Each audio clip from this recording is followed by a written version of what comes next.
Merci de nous rejoindre pour suivre votre émission hebdomadaire Le Rendez-vous. Les rendez-vous pour vous permettre de connaître en profondeur l'actualité. Pour les numéros de ce soir, nous avons le plaisir de recevoir et de nous entretenir en même temps avec monsieur l'ingénieur Christopher Ngoï, qui est président de la coordination des synergies Congo Culture et Développement. Il est aussi coordonnateur général de la société civile de la République démocratique du Congo, pour ajouter défenseur de droits de l'homme. Ingénieur, bonsoir. Bonsoir, Madame Adèle. Merci d'avoir répondu à notre invitation. Bon, c'est un engagement pris. Vous portez toujours le masque? Oui, je demande aux Congolais de vraiment porter le masque pour pouvoir se protéger et protéger les autres. D'entrée de jeu, je voudrais également présenter mes voeux pour le nouvel an 2022, soit une année porteuse d'espoir, des grandes réalisations pour le peuple congolais. Voilà. Vous pensez que cette pandémie continue à gagner du terrain dans notre pays? Oui, parce que les statistiques indiquent qu'elle évolue, mais elle est maîtrisée, dans ce sens qu'elle n'entraîne pas des morts tels qu'on entend parler ailleurs. Donc là, nous félicitons le gouvernement et le président de la République en premier, et puis les scientifiques congolais, les médecins et autres, qui font un travail très important. Parce qu'au regard de la promiscuité dans laquelle vivent nos populations, donc on pouvait craindre le pire.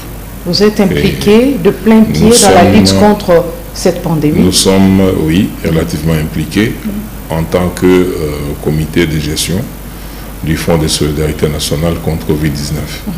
Donc je suis membre. Les résultats sont probants? Oui, les résultats sont probants, parce que si on évalue l'ampleur de la pandémie à travers le monde et les dégâts causés ici chez nous en termes de pertes en vies humaines, nous pensons qu'on peut considérer qu'on maîtrise cette pandémie et que la population également doit continuer à observer les gestes de protection et autres, et ça, on finira par avoir le déçu, on finira par voir cette pandémie terminée puis revivre normalement. Nous allons parler des sujets qui défrayent la chronique durant cette émission. J'ai oublié de vous signaler ici au début de cette émission. Comment évaluez-vous l'action, d'une manière générale, l'action de l'exécutif durant l'année qui vient de se terminer 2021? Bon, nous pensons que nous, de notre prisme de vue, en tant que société civile, nous étions confrontés à d'énormes difficultés et on ne sentait pas la présence de l'État.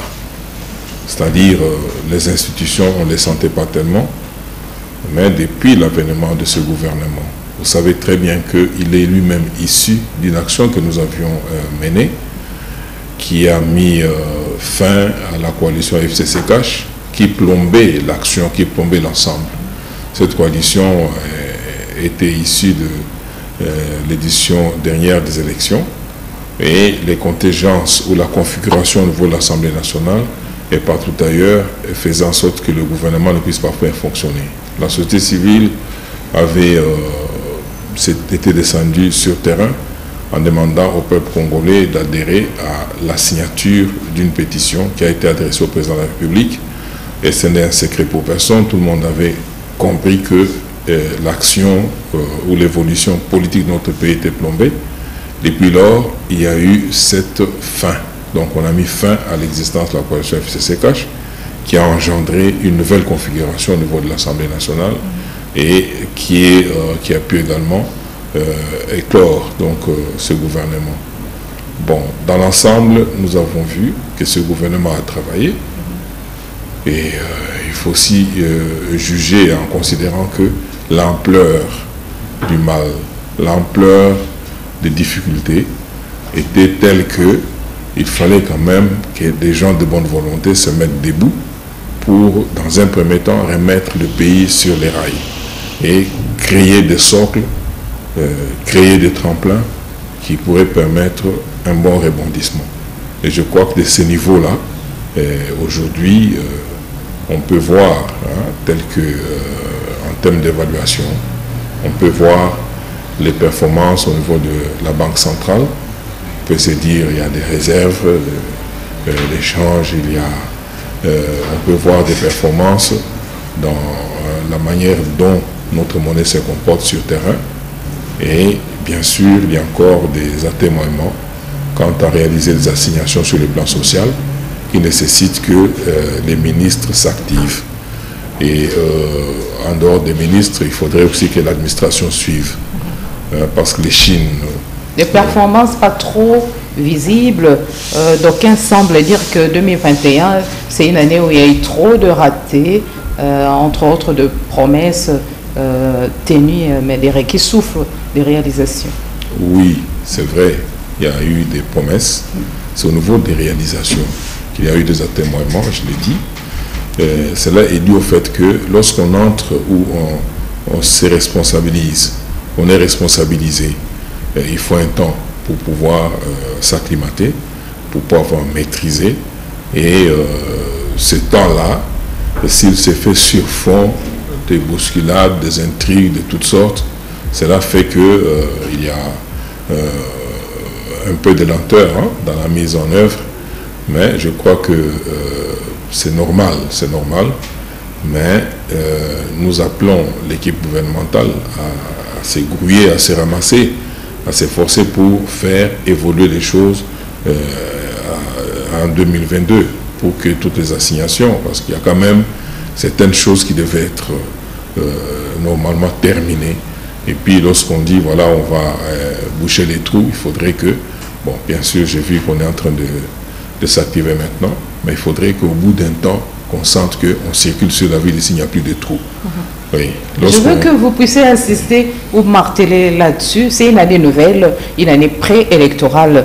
Qu'est-ce que vous, personnellement, vous souhaitez voir se concrétiser ou se réaliser, particulièrement en cette année, par rapport aux attentes de la population? Bon, l'élection comme telle, c'est un grand rendez-vous où l'opportunité est donnée au peuple souverain primaire, au regard de l'article 7 de notre Constitution, de pouvoir se choisir les meilleures personnes qu'il estime à même de bien gérer, de mieux traduire ses ambitions, de mieux traduire ses aspirations au niveau des institutions qui incarnent l'État. Et c'est un grand rendez-vous. Et autant il est grand, autant il faut bien se préparer. Là, je parle au peuple congolais. Que les élections soient considérées comme le pouvoir qu'on remet au peuple, son pouvoir en tant que souverain primaire, de pouvoir agir. C'est lui qui est à la base de tout le reste. C'est-à-dire, c'est lui qui donne l'impulsion, c'est lui le catalyseur. Et si nous prenons les élections comme une occasion de fêter, de pouvoir se faire courtiser par des candidats, et puis donner sa voix assez simplement ou sur base des considérations autres que l'objectivité, et là nous risquons de passer à côté. C'est bien sûr l'approche d'une année électorale, il y a des efforts à faire au niveau du gouvernement qui doit faire en sorte que ces élections se tiennent réellement dans les délais, en apprêtant toutes les dispositions logistiques, toutes les dispositions techniques.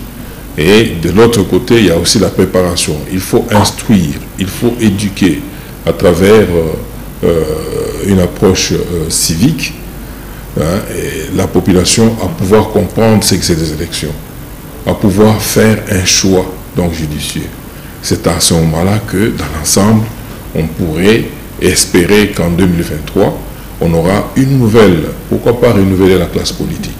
On aura une dynamique qui va entrer dans les institutions et booster ces institutions afin qu'elles puissent répondre aux attentes du peuple, afin que l'État soit en mesure de répondre à ces assignations. Parce que vous parlez des élections, les experts électoraux pensent qu'on a déjà enregistré un retard de 7 mois. Par rapport à quoi? Par rapport à la tenue des élections.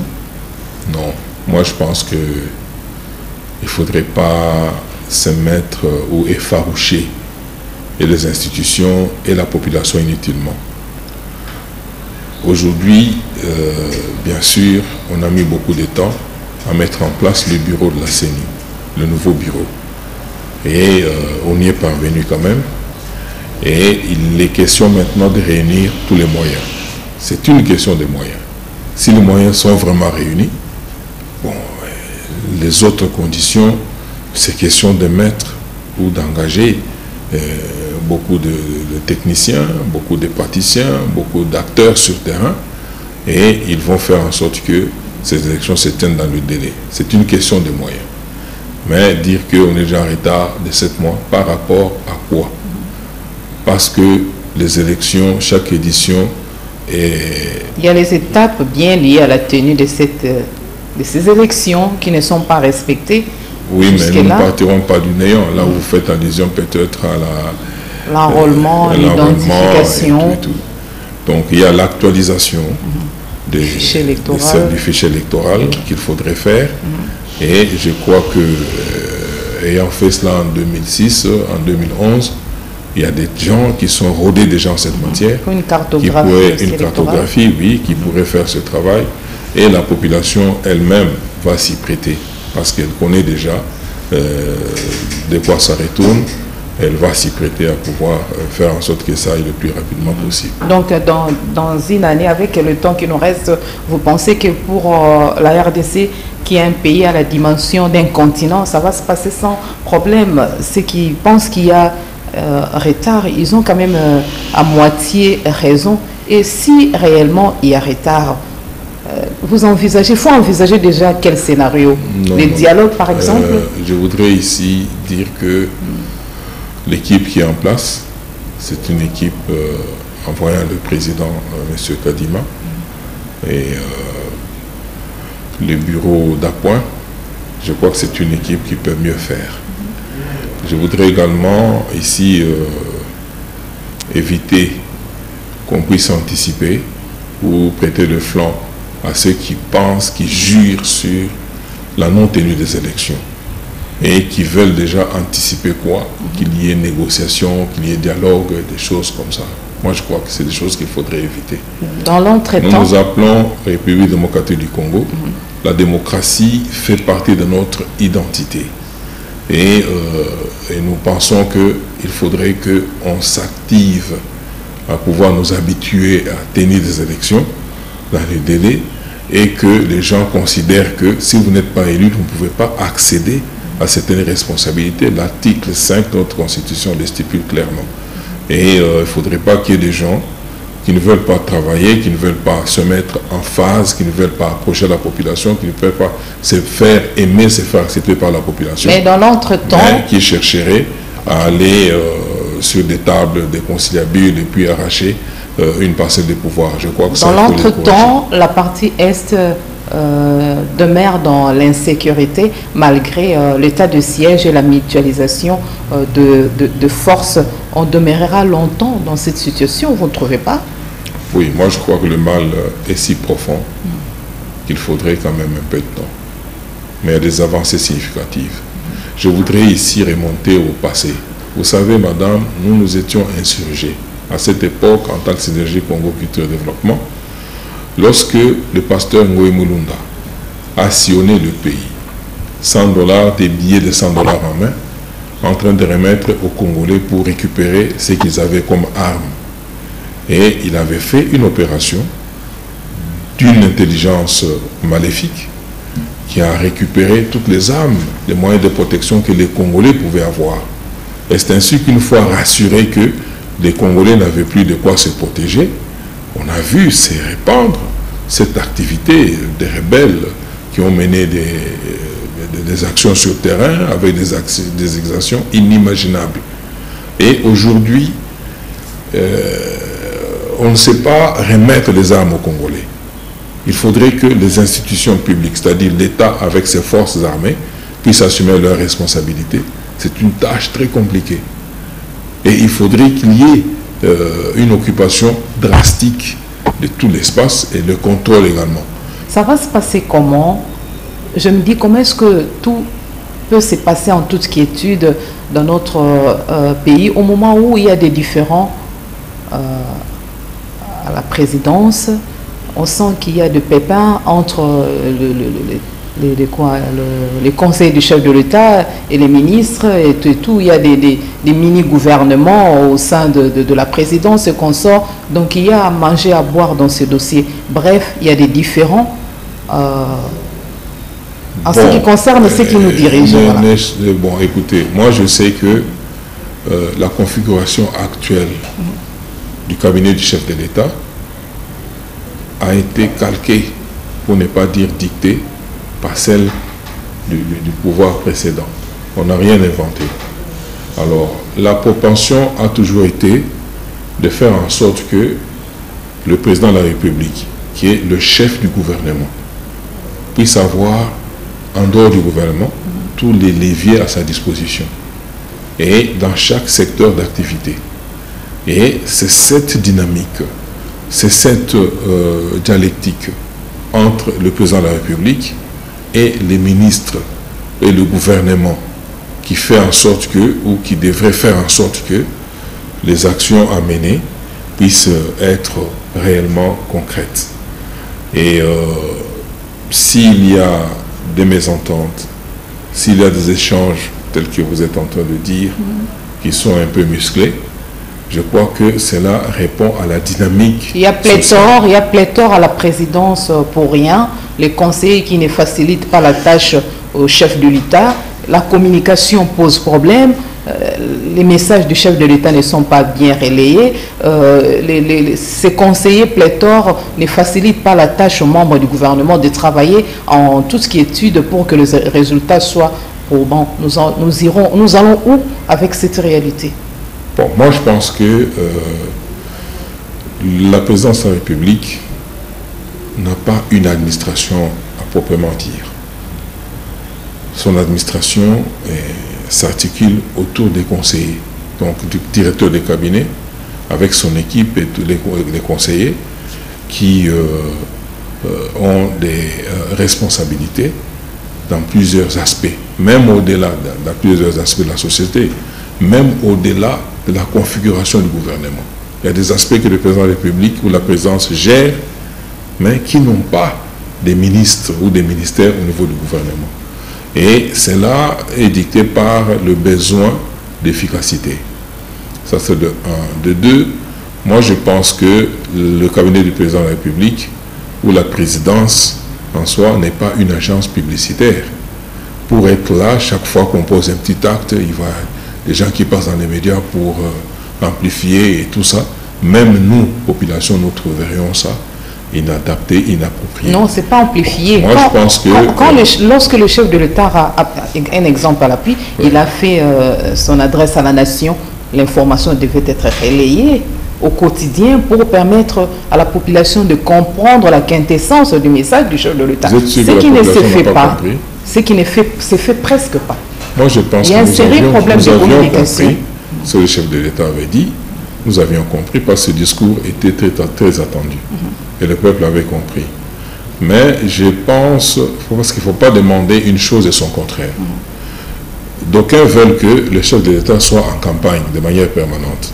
C'est-à-dire en train d'amplifier les gestes qu'il pose et tout ça. Alors que lui, naturellement, il pose les gestes, les actes relatifs à ses assignations.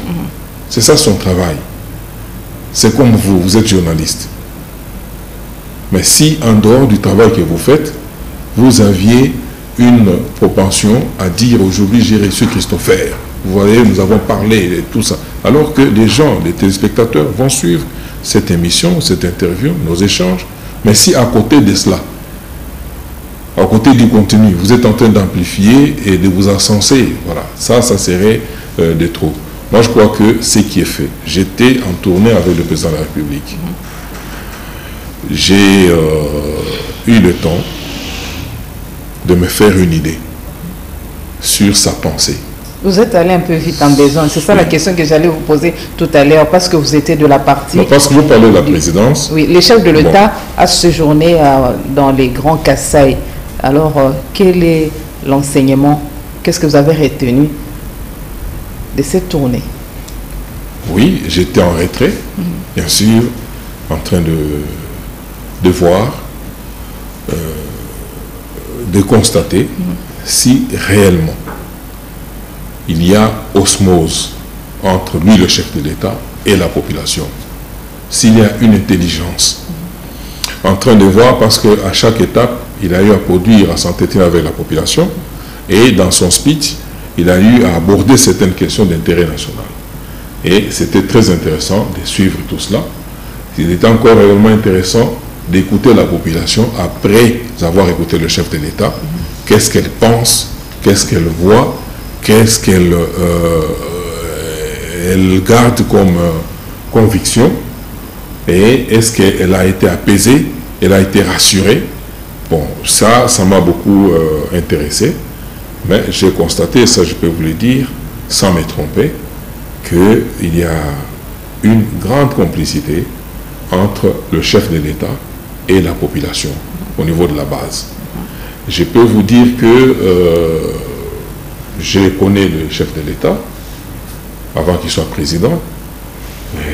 J'ai eu à le suivre pendant l'exercice de sa mission, et ici j'ai eu à le côtoyer dans l'exercice même de cette activité qui répond ou qui est dictée par ses prérogatives, parce que le chef doit être en contact, doit être auprès de sa population, doit être à l'écoute de cette population.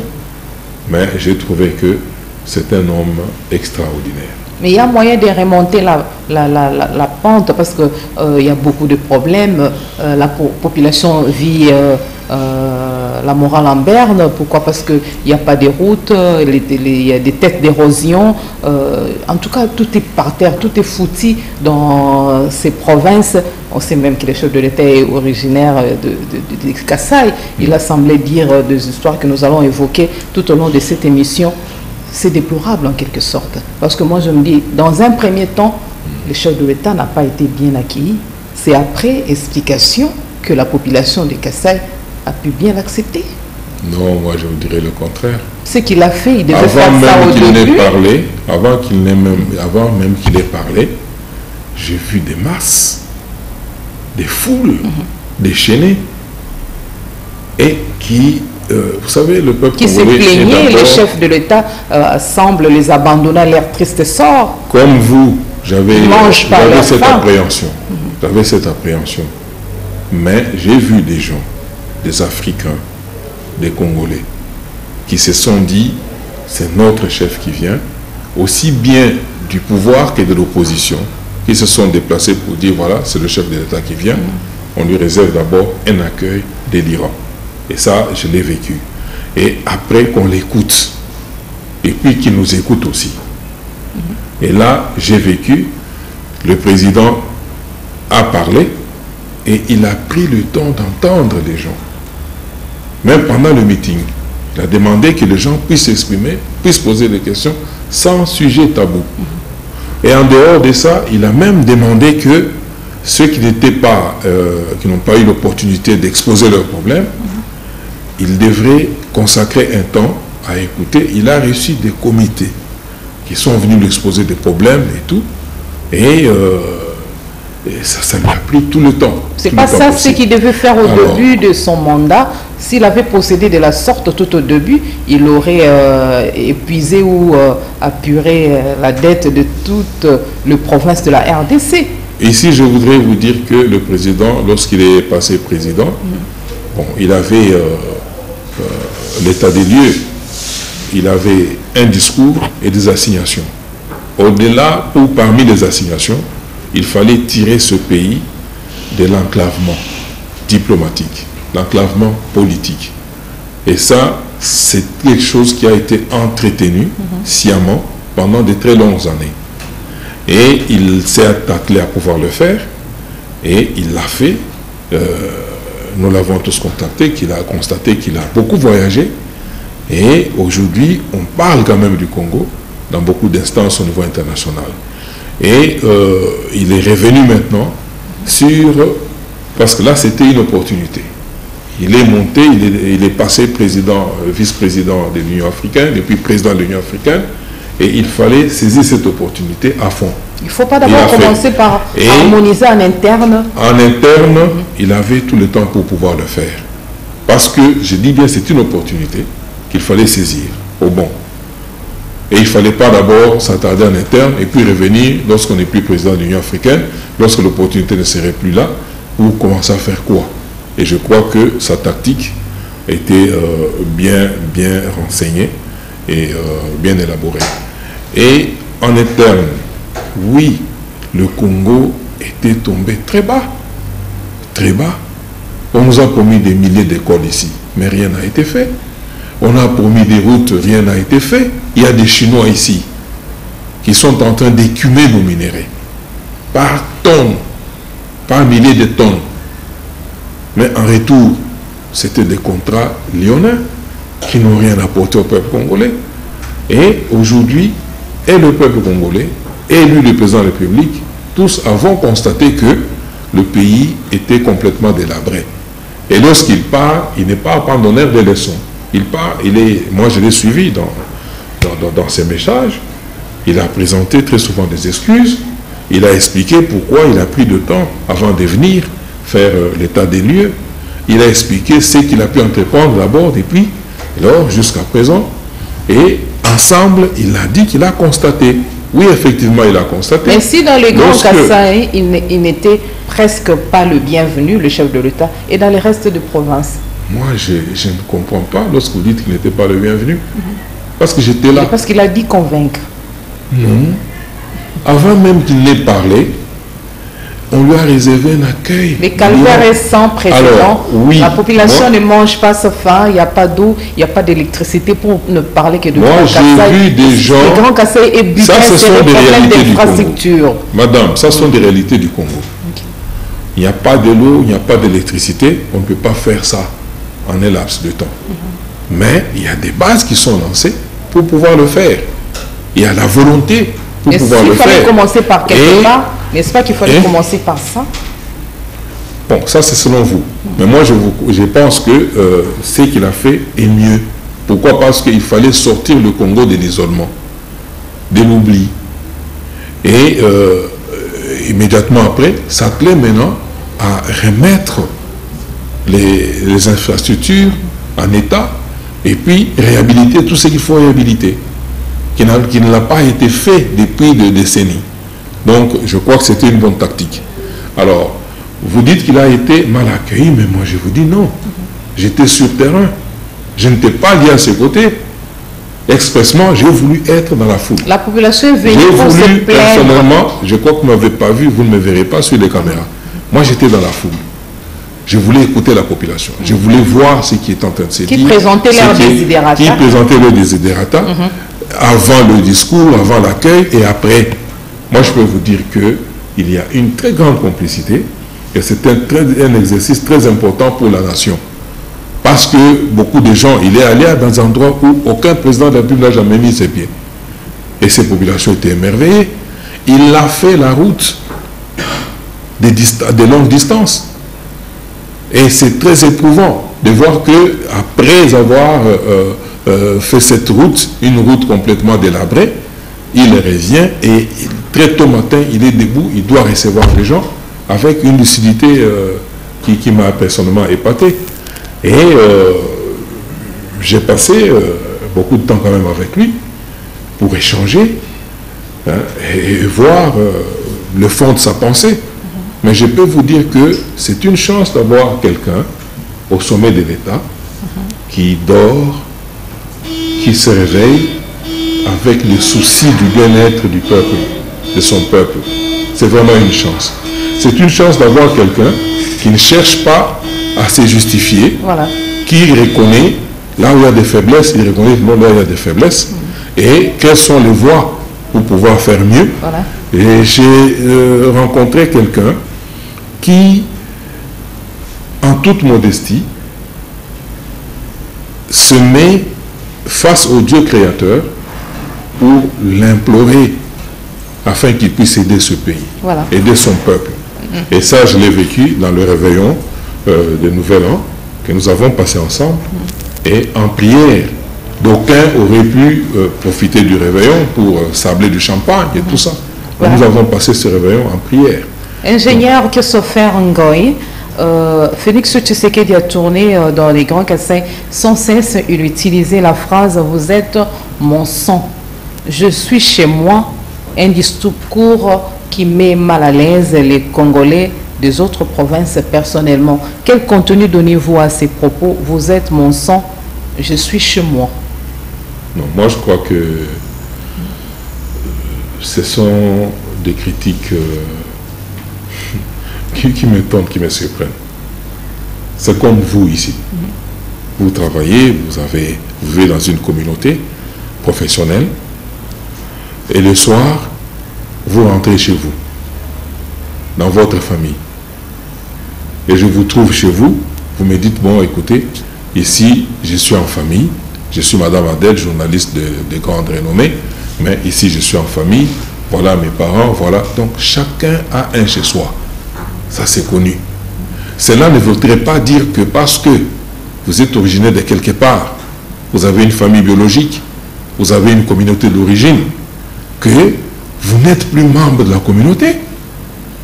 C'est quand même drôle de voir des gens qui parlent très bien français, qui se disent intelligents, mais s'attarder sur ce genre de choses et puis défrayer la chronique, emballer les médias. Et cette tournée... Moi, ça m'étonne. Je me demande, est-ce qu'il on manque à dire pour s'attarder sur ça? Est-ce que c'est une surprise, c'est un secret que le chef de l'État n'est pas originaire de là? Et cette tournée est considérée par les opposants comme une campagne électorale anticipée avec le moyen de l'État. Quel commentaire vous faites là-dessus? Mais écoutez, lorsque le président va à l'extérieur pour remettre le Congo dans le concert des nations, le positionner dans le concert des nations, c'est de la même manière qu'il vient à l'intérieur ici. Vous aviez dit, vous avez demandé, dans votre question ici, pourquoi n'en a-t-il pas fait d'entrée des jeux au début de son mandat? C'est-à-dire, vous êtes en train, vous lui auriez demandé d'entrer déjà en campagne au début du mandat. Et s'il l'avait fait au début du mandat, vous alliez dire que c'était une campagne? Voilà. Non, moi je crois que c'était souhaitable qu'il les fasse au début de l'année pour palper du doigt la pauvreté, le mauvais état des routes et autres qui gagnent du terrain dans les Grands Kassai. Voilà la pauvreté, il l'avait déjà palpé avant qu'il soit même chef de l'État. Parce qu'il vivait au pays. Et il avait mis en chantier des projets qui, d'autres ont connu des difficultés. Au niveau de l'exécution, nous en avons parlé. Et la tournée, oui, trivialement, il a procédé à l'évaluation de ce qui a été fait, ce qui n'a pas été fait, et il a pris l'engagement de parfaire, de faire mieux. Et cette fois-ci, c'est un engagement que lui-même a pris directement vis-à-vis de la population. Parler d'une campagne électorale... Ingénieur Christopher, il y a un problème important, on doit en parler, c'est 3 mois après le lancement du programme 100 jours, et Chili Gelou, les Grands Kassai est presque perdant. Selon vous, qu'est-ce qui est à la base de cette situation? Parce qu'on en parle, il y a des tiraillements entre les conseils du chef de l'État et les députés et les cadres de l'UDPS, on ne comprend plus rien. Ça ne donne pas bonne impression, hein? Ça ne sent pas bon au sein de la famille politique du chef de l'État. C'est ça le dynamisme. Mais ça frustre la population. C'est ça le dynamisme dans toute équipe. Il faut qu'il y ait ça. Cela produit quoi? D'aucuns pensent que l'argent tel qu'il a été affecté, bon, il y a eu des incongruitudes. Oui, c'est bien, mais il faudrait vérifier tout ça. Et à mon humble avis, je ne peux pas dire déjà d'entrée de jeu que telle a raison, telle a tort. Pourquoi? Parce que c'est un processus. Et tout cela est écrit. Ce sont des éléments écrits, des éléments documentés. Il faudrait maintenant qu'il y ait des missions, je ne sais pas, d'évaluation ou d'audit pour voir ce qui a été fait. Est-ce que ça a été bien fait? Ou il y a eu des rapages? Ou il y a eu des tournements, comme on veut le dire? Mais moi, je crois que c'est beaucoup plus des luttes, des positionnements dans l'opinion. Et parce que s'il s'agit comme il s'agit d'un projet, bon, j'aimerais qu'on nous expose que voilà, le projet, comment il a été exécuté, voilà ce qui était prévu, voilà ce qui a été réellement exécuté, voilà ce que ça a coûté, et voilà les dépenses. Et là, il faut voir ceux qui ont eu à travailler là-dessus. Hein. Et puis, le FPI, bon, c'est quand même une institution assez crédible. Et ils ont tous les éléments. Je ne pense pas qu'ils ont sorti l'argent pour remettre ça dans les poches des gens. Bien sûr, il y a une difficulté au niveau de l'exécution. Le Kasaï, c'est le cœur du Congo. C'est le cœur du pays, qui lui-même est enclavé.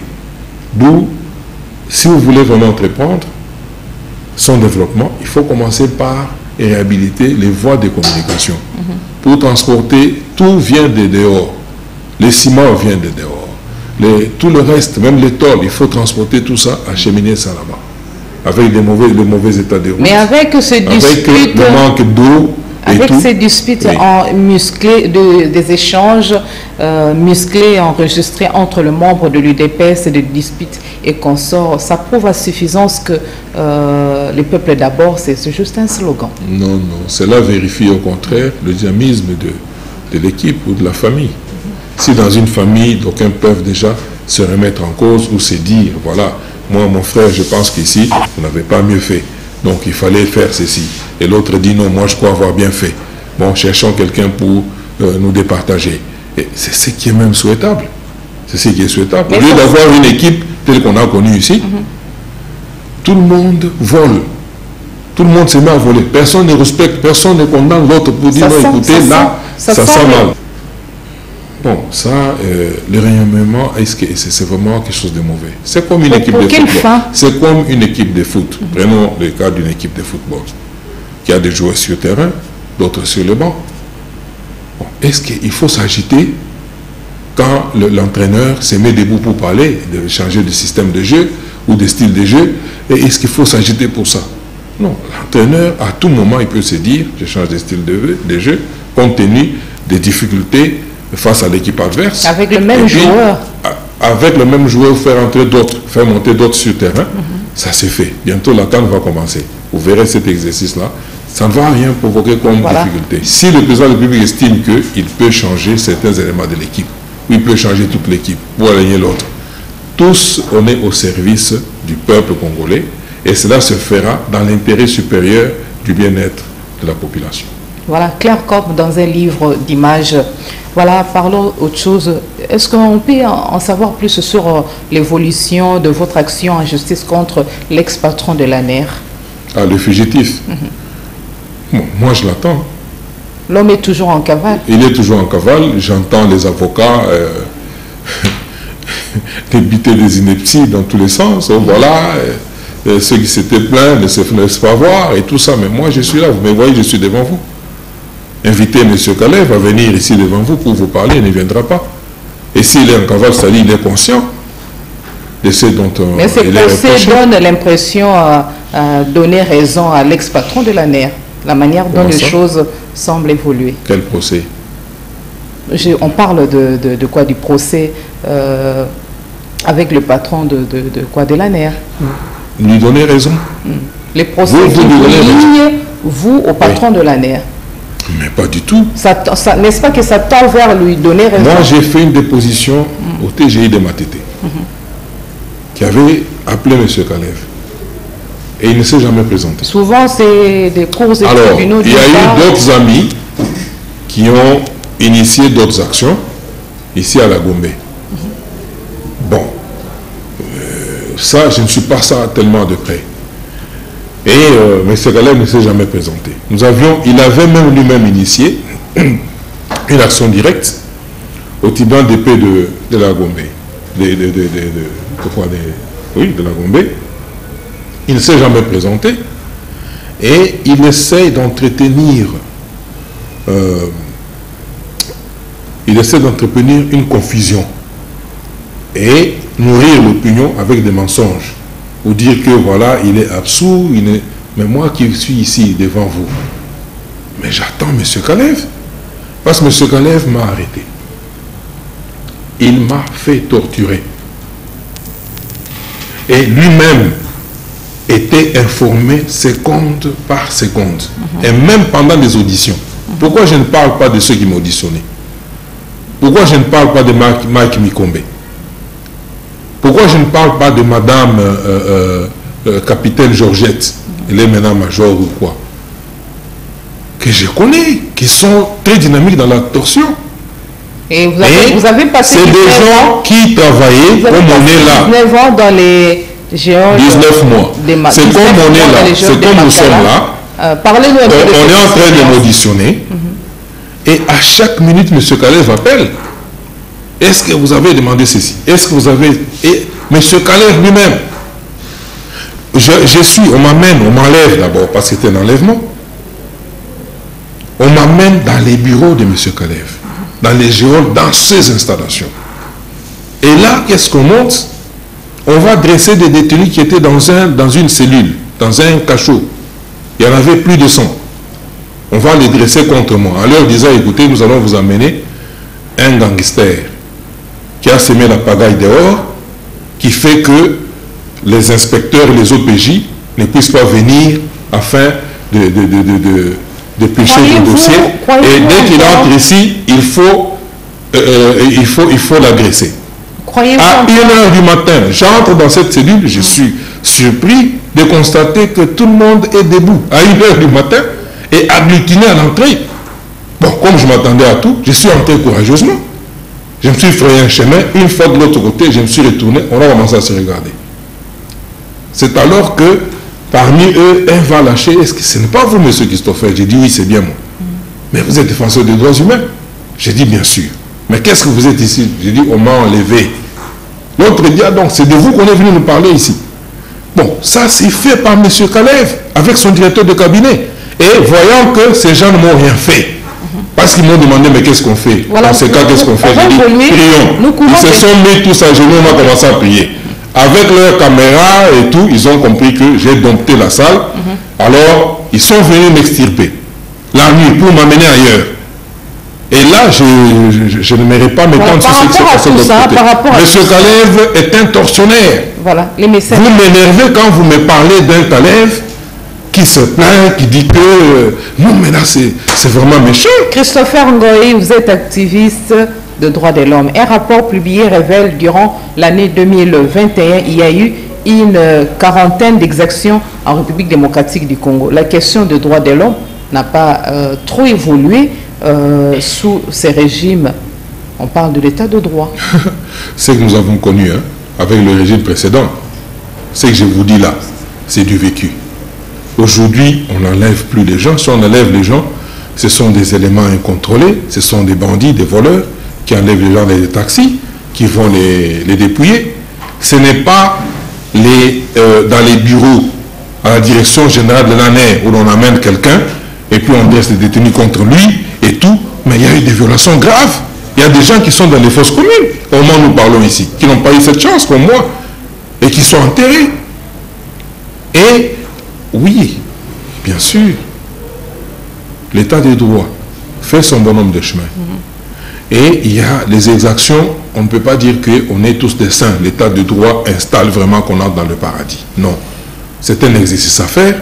Si les gens qui tuent, j'ai vu quelqu'un tuer, j'ai vu quelqu'un agresser une autorité militaire, immédiatement après, il y a eu une audience foraine et il a été condamné ou ils ont été condamnés. Et c'est ça l'état de droit. Voilà. Excusez-nous de vous interrompre. Un message chute pour clôturer l'émission de ce soir. Un message, je m'adresse au peuple congolais, au peuple souverain. Nous sommes à l'aube de l'année 2022. Oui, il y a eu 2020, 2021, 2022. Nous sommes conscients de nos difficultés, de nos problèmes. Mais nous devons en sortir, tous ensemble. C'est en nous soudant les coudes, en nous mettant debout, en dressant nos fronts. Nous ne disons pas que ceux qui gèrent sont des saints. Ce sont des êtres comme nous, qui ont des difficultés dans l'exercice de leur mission, de leur assignation. Nous devons les accompagner. Les accompagner, c'est dire, là où ça ne marche pas, on leur fait voir qu'ici ça ne marche pas. Et aussi de leur côté, ils doivent être à l'écoute du peuple. tel que j'ai vu le président en train d'écouter la population. Au niveau du gouvernement, les ministres et tous les autres doivent écouter le peuple, doivent écouter la population. Comprendre que lorsqu'elle crie, c'est-à-dire elle souffre, et savoir comment répondre à ses besoins. Ça, c'est un exercice qui doit impliquer tout le monde, tous les Congolais. C'est alors que nous ferons un grand pas dans le sens de l'atteinte de notre bien-être. Voilà. Je vous remercie. Grand merci. Le plaisir était énorme de changer avec vous dans cette émission, les rendez-vous de ce soir. Pour ceux qui ont pris l'émission en cours, nous venons là d'échanger avec l'ingénieur Christopher Ngoyi Mutamba, qui est président de la coordination de Synergie Congo Culture et Développement, coordonnateur général de la société civile de la République démocratique du Congo et défenseur de droits humains. La rediffusion de cette émission, c'est demain à 12h30 heure de Kinshasa. Si vous avez aimé cette émission, il faut remercier la chaîne de référence Antenne A. Il me reste qu'à vous souhaiter une très belle soirée à tous et chacun.